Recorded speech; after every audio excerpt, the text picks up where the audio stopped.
Hello everyone, my name is Eileen Pearl D. Fernandico, taking Bachelor of Science in Hospitality Management.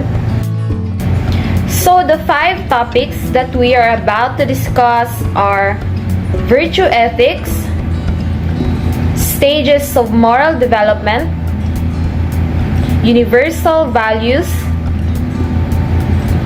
bioethics, and social and political ethics. What is virtue ethics? Virtue ethics, an ethical theory that focuses on moral character and virtues rather than just rules or consequences. That motivates your team to express their ideas and give value to the thoughts they have contributed. On the other hand, one portrayed a coercive aura, a leader who is uptight and solely focused on achieving the goal based on the plans she had set. Each leadership approach has its own advantages and disadvantages.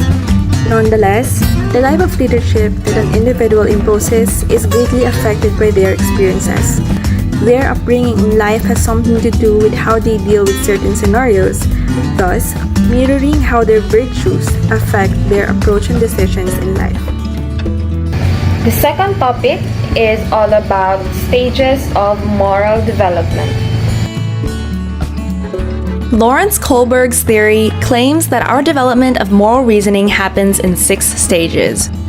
The stages themselves are structured in 3 levels: pre-conventional, conventional, and post-conventional. To understand this better, imagine a conflict at school. There is a fight in the schoolyard. 2 ninth graders are beating up Tom. Those who watch the fight are at different stages of moral development. Let's see what they do and how they justify their behavior. At stage 1, we make moral judgments based on obedience and punishment. Finn's sense of good or bad is directly linked to whether he gets punished or not. Finn sees what is happening to his friend and wants to help, but he doesn't because he is afraid the teacher may punish him if he gets caught fighting. He asks himself, how can I avoid punishment? At stage 2, we are motivated by self-interest. Mary decides to intervene and help Tom. She knows that she might get punished, but she also knows that she could become a victim herself someday. If she helps Tom now, he might help her in the future. She is asking herself, what's in it for me? At stage 3, interpersonal accord and conformity guide our moral judgment. Betty sees the fight and wants to intervene, but when she realizes that all the others are just watching, she decides not to get involved. She wants others to see that she is a good girl who is conforming with the ethics of the community. She asks herself, what do others think of me? At stage 4, we value authority and want to maintain social order. When the teacher sees the group fighting, he immediately steps in and shouts, "Stop! Fighting at school is forbidden." He feels that, above all, it is important to follow the rules, otherwise chaos breaks out. He feels it is his duty to uphold the rules that sustain a functioning society. He asks himself, how can I maintain law and order? At stage 5, we understand rules as a social contract, as opposed to a strict order. Jessie, who watches from afar, is not sure how she feels about this. To her, rules make sense only if they serve the right purpose. Obviously, the school rules prohibit fighting, but maybe Tom deserves to finally learn his lesson. Just yesterday, he punched a young girl from grade 1. She asks herself, does a rule truly serve all members of the community? At stage 6, we are guided by universal ethical principles. All those involved now have to face the headmaster. He first explains the school rules and why they exist. He then clarifies that rules are valid only if they are grounded in justice. The commitment to justice carries with it an obligation to disobey unjust rules. The headmaster's highest moral principle is compassion. He believes that all people should learn to understand each other's viewpoints and that they don't feel alone with their feelings. He asks, what are the abstract ethical principles that serve my understandings of justice? At the pre-conventional level, Finn is driven by fear and Mary by self-interest. Both judge what is right or wrong by the direct consequences they expect for themselves and not by social norms. This form of reasoning is common among children. At the conventional level, Betty responds to peer pressure, and the teacher follows the rules. Their morality is centered around what society regards as right. At this level, the fairness of rules is seldom questioned. It is common to think like this during adolescence and adulthood. At the post-conventional level, Jessie knows that things are complicated because individuals may disobey rules inconsistent with their own morality. The headmaster follows a universal ethical idea, at complete disconnect with what society thinks or the rules say. To him, everything is solved through compassion. The right behavior, in his opinion, is therefore never a means to an end, but always an end in itself. Not every person reaches this level. The American psychologist Lawrence Kohlberg based his work on Piaget's theory of cognitive development. In order to confirm his theory of stages of moral development, Kohlberg interviewed boys between the ages of 10 and 16. He analyzed how they would justify their decision when confronted with different hypothetical moral dilemmas. We will now present to you the most famous moral dilemma Kohlberg presented to his students. Let's see what you would do. The Heinz Dilemma. A woman was on her deathbed. There was only one drug that the doctors thought might save her. The druggist that made that particular medicine sold it for 10 times the price of the production costs. The sick woman's husband, Heinz, was poor and could not afford to buy the drug, not even with the financial help of his friends. Heinz then asked the pharmacist to sell it to him for half the price, but he refused.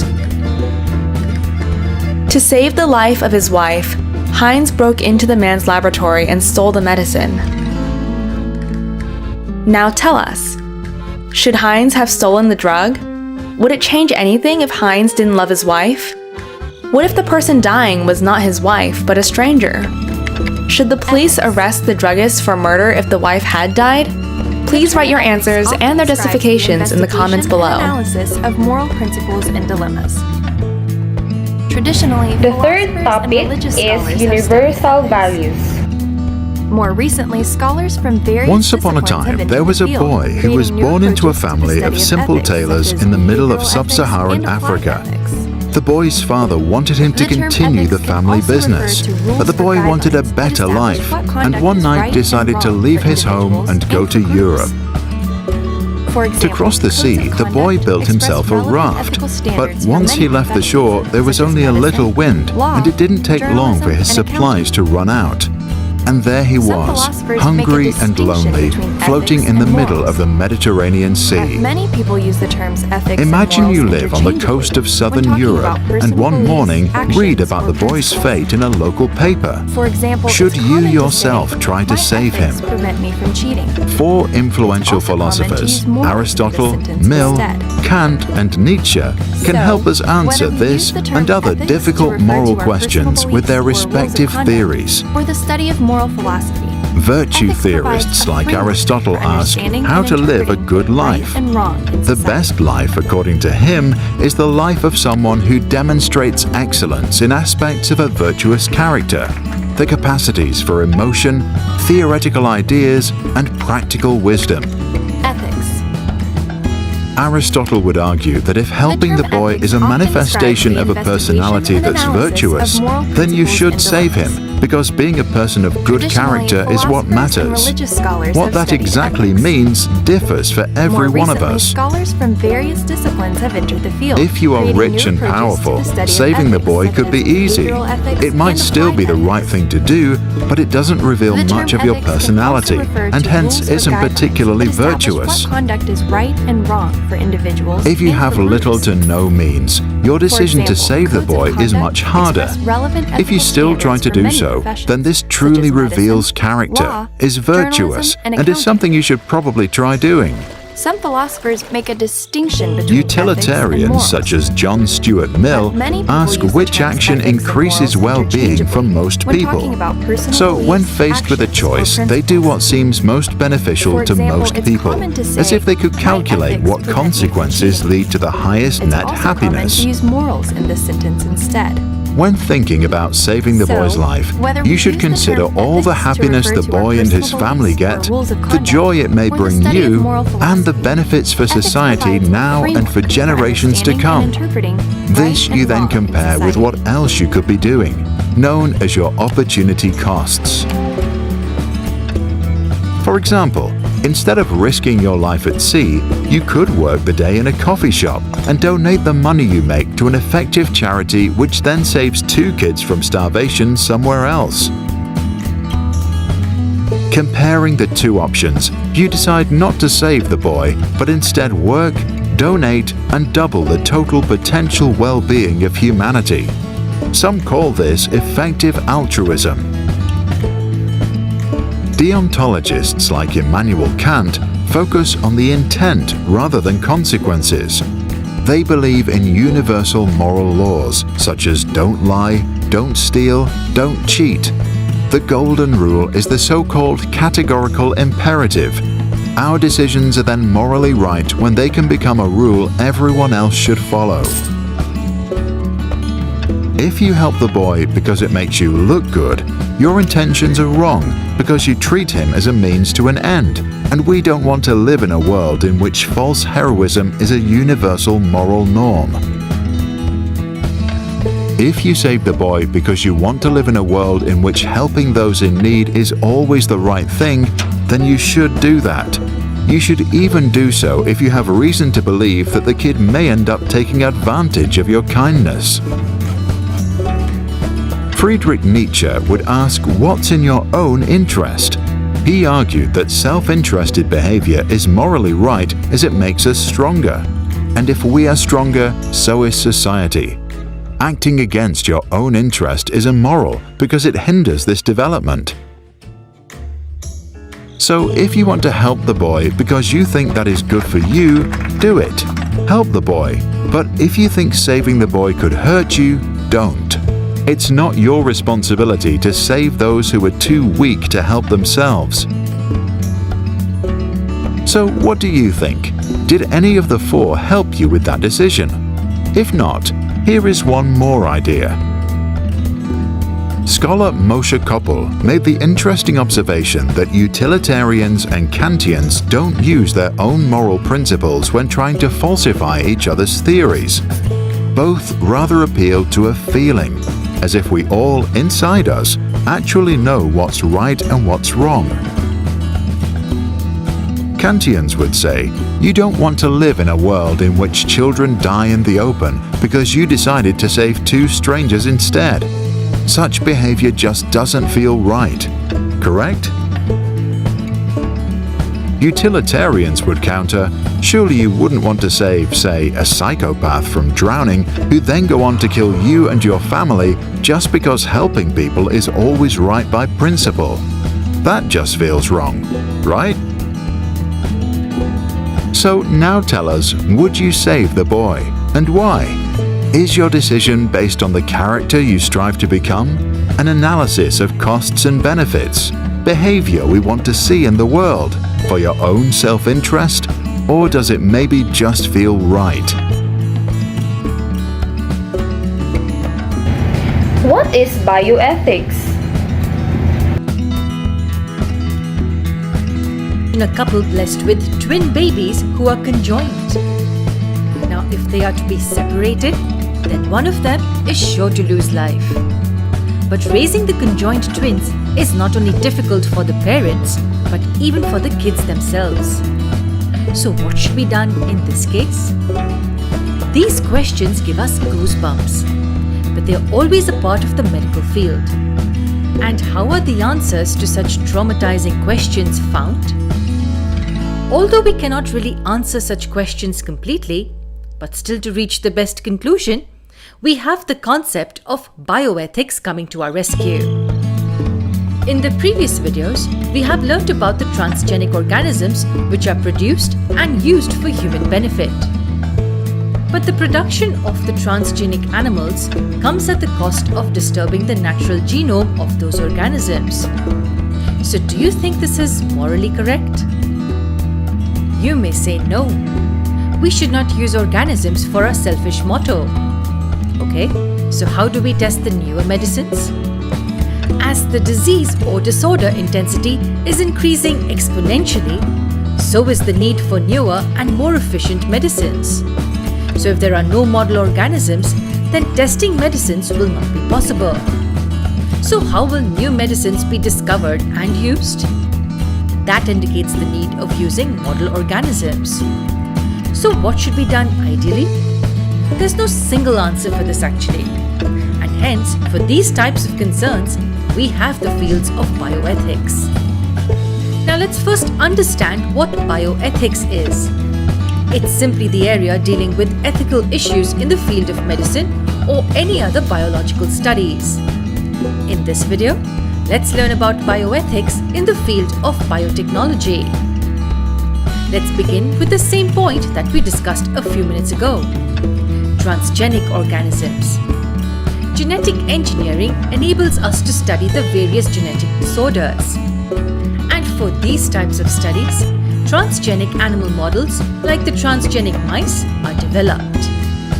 These animals, as we know, are called genetically modified organisms or GMOs. And just like animals, plants are also modified. So the transgenic crops produced too have qualities that we desire. Just like the golden rice, for example. It contains wholesome amount of beta-carotene, which is the precursor of vitamin A. When consumed, the compounds get converted to vitamin A in the body. Thus, the transgenic rice variety is a boon to areas hit with vitamin A deficiency. But if the organisms are so beneficial to us, then is their production really an ethical concern? Yes. That's the other side of the coin. GMOs are known to produce several compounds, among which a few can be toxic or allergenic in nature. We cannot ensure that these untraced compounds would not harm us. Thus, there are several hidden risks attached to it. There can be possibilities that the GMOs turn out to be actually more harmful rather than being beneficial. The long-term side effects of GMOs are still unknown. Also, as we know that transgenic organisms have a completely different gene pool from the wild varieties. So at the species level, we disturb the genetic composition of those organisms. Do we really know what impact this can create several years later? What can happen if the transgenic genes sustain in the gene pool forever? And what if the natural genes are lost? There are many other questions that emerge as we go deeper into this discussion. Hence, making transgenic organisms is an ethical concern. So what's the solution to this? There is no fixed solution for this, but yes, there are few regulatory bodies which glance at the various activities in the field of biotechnology. Now let's talk about one more hot topic in bioethics, and that is cloning. We know that cloning in biotechnology deals with the process of making exact copies of biomolecules or organisms. How about human cloning? The idea sounds cool, but that is not so great in reality. Preparing human clones without regulation would definitely lead to serious concerns like overpopulation, increase in diseases, exhaustion of limited resources, and many more. Also, this can act against the balance of nature. We know that nature promotes variation in the gene pool of organisms. Cloning can lead to utilization of the same gene pool constantly, thus leading to a loss of vigor in the genes. And there are many other issues which pop up with the process of making clones. Thus, the question whether cloning is favorable or not still remains unanswered. For all such questions which literally churn our minds, the only option that comes to our rescue is bioethics. what is social and political ethics? In 2013, a team of researchers held a math test. The exam was administered to over 1,100 American adults and designed, in part, to test their ability to evaluate sets of data. Hidden among these math problems were two almost identical questions. Both problems used the same difficult data set, and each had one objectively correct answer. The first asked about the correlation between rashes and a new skin cream. The second asked about the correlation between crime rates and gun control legislation. Participants with strong math skills were much more likely to get the first question correct. But despite being mathematically identical, the results for the second question looked totally different. Here, math skills weren't the best predictor of which participants answered correctly. Instead, another variable the researchers had been tracking came into play: political identity. Participants whose political beliefs aligned with a correct interpretation of the data were far more likely to answer the problem right. Even the study's top mathematicians were 45% more likely to get the second question wrong when the correct answer challenged their political beliefs. What is it about politics that inspires this kind of illogical error? Can someone's political identity actually affect their ability to process information? The answer lies in a cognitive phenomenon that has become increasingly visible in public life: partisanship.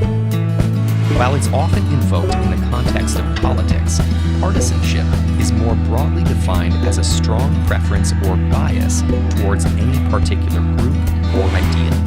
Our political, ethnic, religious, and national identities are all different forms of partisanship. Of course, identifying with social groups is an essential and healthy part of human life. Our sense of self is defined not only by who we are as individuals, but also by the groups we belong to. As a result, we're strongly motivated to defend our group identities, protecting both our sense of self and our social communities. But this becomes a problem when the group's beliefs are at odds with reality. Imagine watching your favorite sports team commit a serious foul. You know that's against the rules, but your fellow fans think it's totally acceptable. The tension between these two incompatible thoughts is called cognitive dissonance, and most people are driven to resolve this uncomfortable state of limbo. You might start to blame the referee, complain that the other team started it, or even convince yourself there was no foul in the first place. In a case like this, people are often more motivated to maintain a positive relationship with their group than perceive the world accurately. This behavior is especially dangerous in politics. On an individual scale, allegiance to a party allows people to create a political identity and support policies they agree with. But partisan-based cognitive dissonance can lead people to reject evidence that's inconsistent with the party line or discredits party leaders. And when entire groups of people revise the facts in service of partisan beliefs, it can lead to policies that aren't grounded in truth or reason. This problem isn't new. Political identities have been around for centuries, but studies show that partisan polarization has increased dramatically in the last few decades. One theory explaining this increase is the trend towards clustering geographically in like-minded communities. Another is the growing tendency to rely on partisan news or social media bubbles. These often act like echo chambers, delivering news and ideas from people with similar views. Fortunately, cognitive scientists have uncovered some strategies for resisting this distortion filter. One is to remember that you're probably more biased than you think. So when you encounter new information, make a deliberate effort to push through your initial intuition and evaluate it analytically. In your own groups, try to make fact-checking and questioning assumptions a valued part of the culture. Warning people that they might have been presented with misinformation can also help. And when you're trying to persuade someone else, affirming their values and framing the issue in their language can help make people more receptive. we still have a long way to go before solving the problem of partisanship, but hopefully these tools can help keep us better informed and capable of making evidence-based decisions about our shared reality. An important tool in fighting echo chambers is learning how to analyze and dissect what you see on the internet and on social media. How good are you at separating fact from fiction? Test your skills with these videos.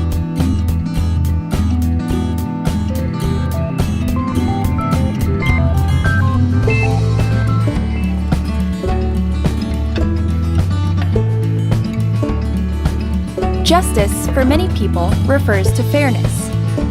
But while justice is important to almost everyone, it means different things to different groups.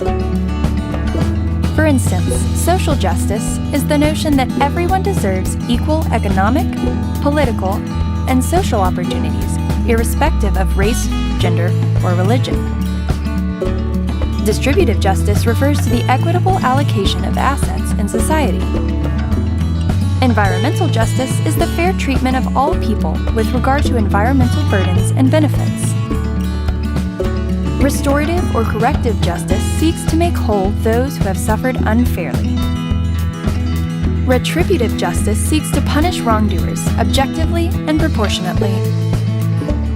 And procedural justice refers to implementing legal decisions in accordance with fair and unbiased processes. Justice is one of the most important moral values in the spheres of law and politics. Legal and political systems that maintain law and order are desirable, but they cannot accomplish either unless they also achieve justice.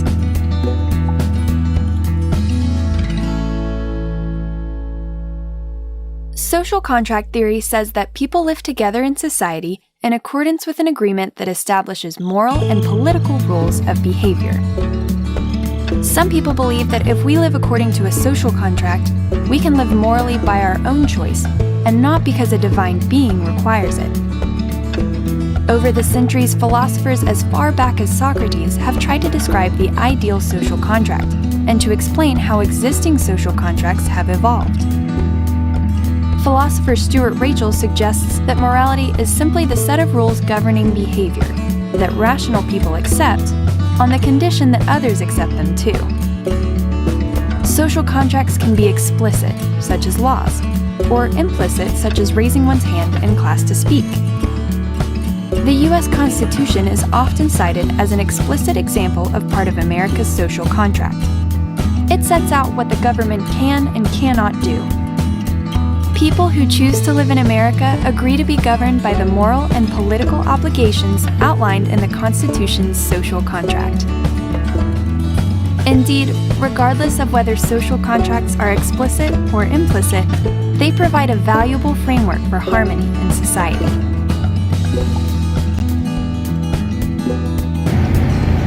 Thank you for engaging in this video. I hope this discussion has deepened your understanding of the topics. Thanks for watching. Bye!